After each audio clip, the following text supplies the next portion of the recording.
spectacles, des prestations d'acteurs le plus souvent, des compétitions sportives. C'était par exemple le cas en Grèce, puisque on sait que pendant les jours fériés, les athlètes rivalisaient entre eux extrêmement souvent. Il y avait des concours qui étaient organisés, mais il y avait également des pièces de théâtre qui étaient données et qui permettaient de mettre les acteurs en rivalité les uns les autres. Il y avait également donc beaucoup de comédiens qui passaient de ville en ville selon les jours fériés et selon donc les célébrations qui étaient organisées d'un pays à l'autre, d'une région à l'autre. Et bien évidemment, il y avait des villes, comme je pense notamment en Grèce à Delphes, mais pas essentiellement, Delphes et Olympie, qui étaient donc des villes où il y avait beaucoup de célébrations qui duraient pendant des journées entières et qui permettaient à la fois aux commerçants, aux petits commerçants de s'installer et de vivre extrêmement bien, et puis aux comédiens et aux athlètes donc de se montrer, de rivaliser et de devenir quelquefois célèbres. Alors on sait par exemple que Néron, qui multiplia lui aussi les jours fériés, eh bien le fit mais avec une petite idée derrière la tête. En fait, vous connaissez l'empereur Néron, on a très souvent dit qu'il était fou, il était certainement moins fou qu'on l'a dit, mais en tous les cas, il était mégalomane, ça c'est certain. Donc il se prenait surtout pour un très très grand artiste. Alors pour lui, c'était le meilleur poète. Néron était selon lui donc le meilleur poète, c'était le meilleur chanteur également. Or, à en lire les textes, eh bien non seulement il n'était pas très bon poète, mais il chantait faux. Mais évidemment, quand un empereur se dit artiste, la première chose qu'il convoite, c'est justement pendant ces fameux jours fériés et les cérémonies données pendant les jours fériés, eh bien la première chose qu'il souhaite, c'est avoir des palmes, il souhaite avoir des trophées. Et donc Néron voulait multiplier les trophées. Donc comme il voulait multiplier les trophées, il a multiplié les jours fériés. Comme ça, il y avait des cérémonies sans arrêt, il y avait des concours sans arrêt, et il voulait se voir attribuer le trophée à coup sûr. Alors bon, on connaît l'histoire, qu'il se produisait, qu'il chantait faux, mais que, évidemment, pour lui être agréable, eh bien, les jurés lui donnaient toujours la palme du meilleur artiste. Et donc, sous Néron, les fêtes, les jours fériés se sont multipliés. On sait aussi qu'avec à Rome, avec les jeux de l'amphithéâtre, avec les spectacles qui étaient donnés dans les Odéons et tout ça, eh bien, véritablement, il devait y avoir sur 365 jours quasiment plus de 300 jours qui étaient fériés. Alors, vous connaissez donc comment ces fêtes ont évolué, parce que à Byzance, à l'époque de Byzance, c'est-à-dire lorsque les jeux païens ont disparu et que les chrétiens se sont en fait emparés de l'organisation de ces jeux, eh bien les jeux ont diminué. Les jeux ont diminué, les jours fériés ont également diminué, et on est revenu avec le succès de Byzance, de cette ville lumière en quelque sorte, on est revenu à une multiplication également des concours, des festivals. Et puis il y a eu petit à petit donc des multiplications de pareil pour fêter Dieu. C'est toujours dans un but sacré que Pâques existe évidemment et que de nombreux festivals existent. Alors comme autrefois on a multiplié les festivals, que ce soit des festivals de théâtre, que ce soit des festivals, je pense notamment au festival de Cannes, pourquoi pas, au festival, au tournoi sportif de Roland-Garros, etc. Et c'est la multiplication, on s'aperçoit tout au long de l'histoire que c'est souvent la multiplication des concours, ce qu'on appelait les agones, les agonesses, ou bien des festivals, ou bien des périodes, on va dire, de fêtes, qui ont une certaine influence pour donc multiplier les jours fériés, entraîner en fait un accroissement des jours fériés, et ce de l'époque byzantine d'ailleurs jusqu'à nos jours. Alors que des occasions donc de se mesurer artistiquement, que des occasions de loisirs, et autant aujourd'hui quelquefois on peut effectivement se dire que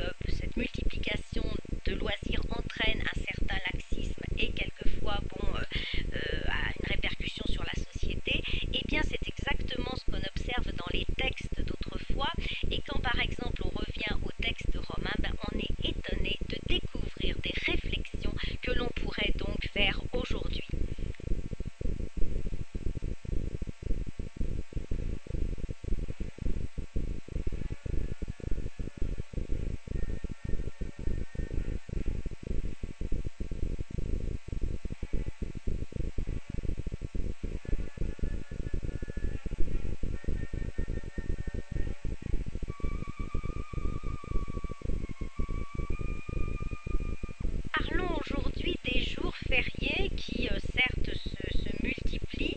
Enfin, en tous les cas, c'est un phénomène, comme on dit, de société. Mais bon, les jours fériés, puis nous sommes en fin d'année, donc évidemment, enfin en début d'année, mais nous avons connu donc récemment une période de jours fériés. Nous allons en connaître d'autres, souvent liées au sacré, souvent liées comme les fêtes de Noël, comme les fêtes de Pâques, et donc qui ressemblent bien sûr aux célébrations des jours fériés ou des fêtes dans l'Antiquité, mais avec ce phénomène que l'on a tendance à constater partout, pas seulement en France évidemment, un petit peu partout, c'est le développement justement des jours fériés, et c'était déjà le cas dans l'Antiquité. Je vous disais qu'on a retrouvé des textes qui sont assez étonnants de philosophes ou d'hommes politiques qui dénoncent justement les dangers d'une trop grande société de loisirs, bon, en sachant que par exemple à Rome, on était arrivé vraiment à des choses absolument presque insensées, parce que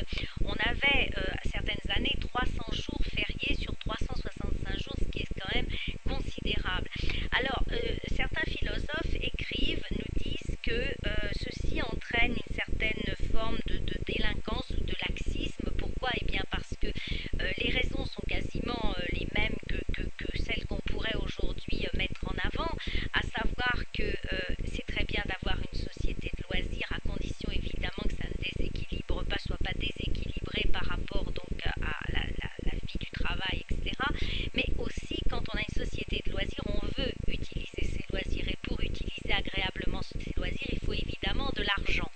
Et on n'a pas forcément les moyens, et pour avoir les moyens, ceci entraîne donc une certaine délinquance. Et on a par exemple des textes qui nous rapportent comment des jeunes oisifs, on va dire, à Rome, se rendaient dans des quartiers comme le quartier les quartiers qui sont un petit peu, les quartiers du céramique, ou les quartiers qui sont un petit peu à l'écart de Rome, justement, que l'on retrouvait dans les tavernes, que l'on retrouvait dans ces anciens cafés, et donc ces bandes de jeunes qui erraient et qui attaquaient en fait les groupes qui venaient souvent le soir.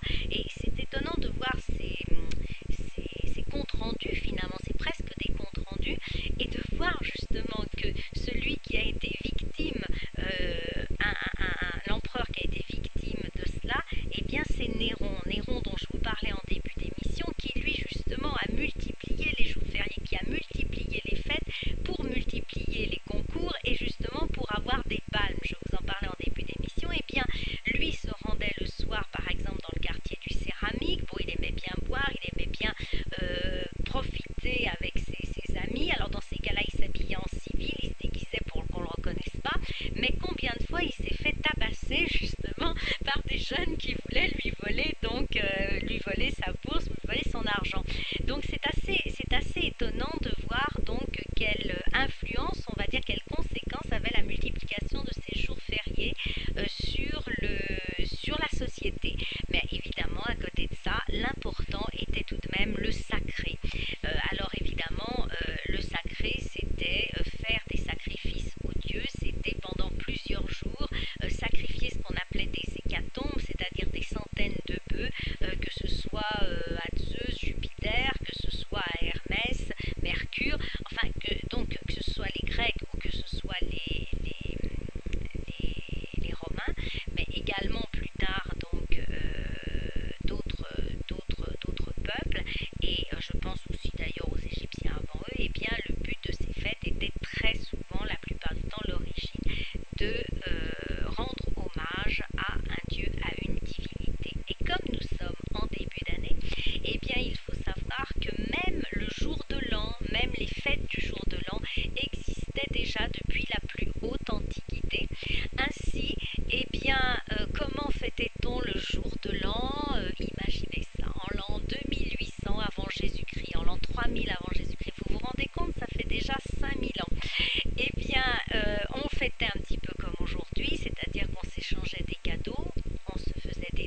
l'étoile la plus brillante de la constellation qui était, et que l'on voit toujours aujourd'hui, bien sûr, qui est toujours la plus brillante, qui est l'étoile Sirius.